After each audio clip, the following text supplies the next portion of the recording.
Hey Cancer, your June Tarot reading is ready. I'm Eleanor and welcome to Pink Pearl Tarot. Your theme is structural support, so it's a time to look at all of the systems that make up the foundation on which your life operates. Everything that makes it possible. Your body, your home, your social support system, your transportation, your job, everything that makes up the framework on which you hang your life. And does it make you feel safe? And if it doesn't, how can you strengthen it or create a better relationship to it so that it does? Now, your first clarifier is the Seven of Cups. So is your structure, or should I say, does your structure allow for a safe space for dreaming big and conceptualizing possibilities? Or does it ask too much of you moment to moment that your mind doesn't get any wandering time? Is there a white noise of insecurity occupying your consciousness so that it never feels safe to expand?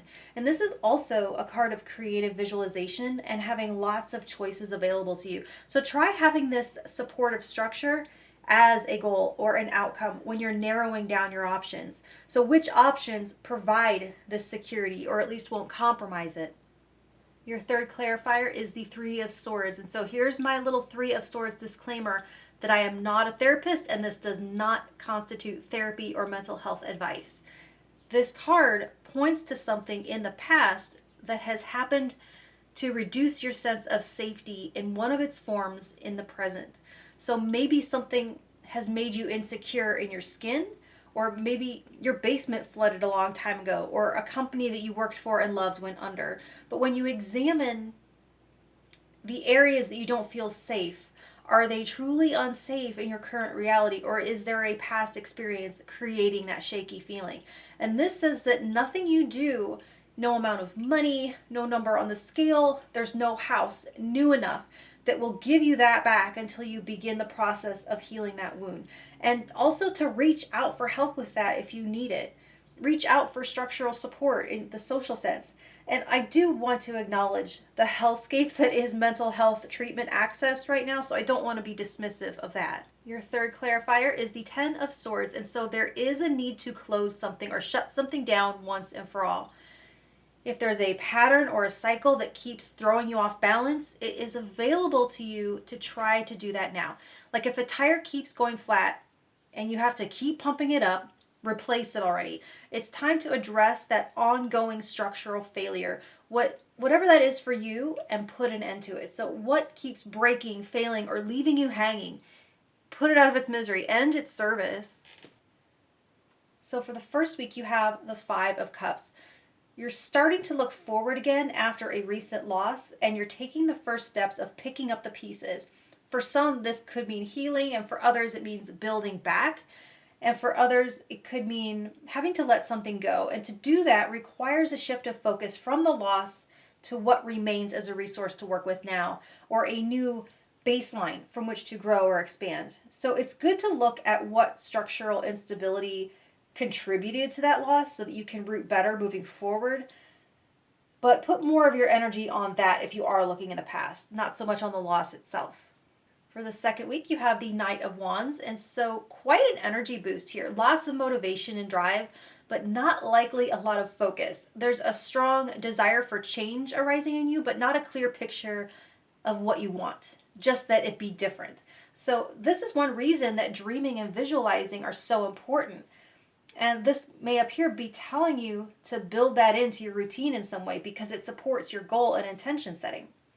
Now for the third week, you have the Magician. So now you're getting somewhere. You're taking all of that feisty energy and focusing it and grounding it and creating something from it or with it. This is utilizing everything that supports you and creating your reality around it. And it's also using what you already have to fill in some structural gaps. Fourth week, you have the Ace of Blades. A lot more makes sense and becomes clear to you by the end of the month. Things that didn't add up before suddenly click. This is information gaps being filled so that something that felt wonky in your mind can now stabilize. You can also uncover the root of some other structural weakness so it can finally be repaired because you're no longer working with incomplete information. It's like finding out what is making that dang noise in your car finally, so now it can be fixed. So for work, you have the Three of Swords. Again, past wounds or traumas affecting your present, which I am not qualified in any way to speak on. and then the Two of Pentacles. So this is a reminder that your whole self goes with you wherever you go. Your personal self, your personal stuff does affect your professional stuff, and vice versa. This indicates a past or present toxic work environment, the push and pull effect on your personal life of that. So there might be some personal enmeshment here too. But the Two of Pentacles is paycheck to paycheck living, and so it might not be worth what you're putting up with. Consider the sustainability of it. This is a tense stability, and that's easily compromised or tipped by the unexpected. And that doesn't have to be external things. It could be your own triggerability, your own mood. So you might have had to start over a few times, and I imagine it's getting old. So if you're tired of just getting by and you're ready to start actually accumulating, look at the mental health side of why you choose the lines of work that you do and what scares you about trying for more. Now for love, you have the Chariot and the Knight of Shields. For couples, you're working together slowly towards a common goal. You have reached some sort of agreement on a target or a dream that you share, and you're going for it. And there's just a lot that goes into it. The goal is one that will be the cumulative result of how you show up for each other in small ways every single day. It's a love story built of small, beautiful moments. It's what you do together. The life you both desire only exists when you work as a cohesive team every day. So your love story is a journey. It's ongoing. It doesn't start once everything is in place. It is the story of how everything comes into place.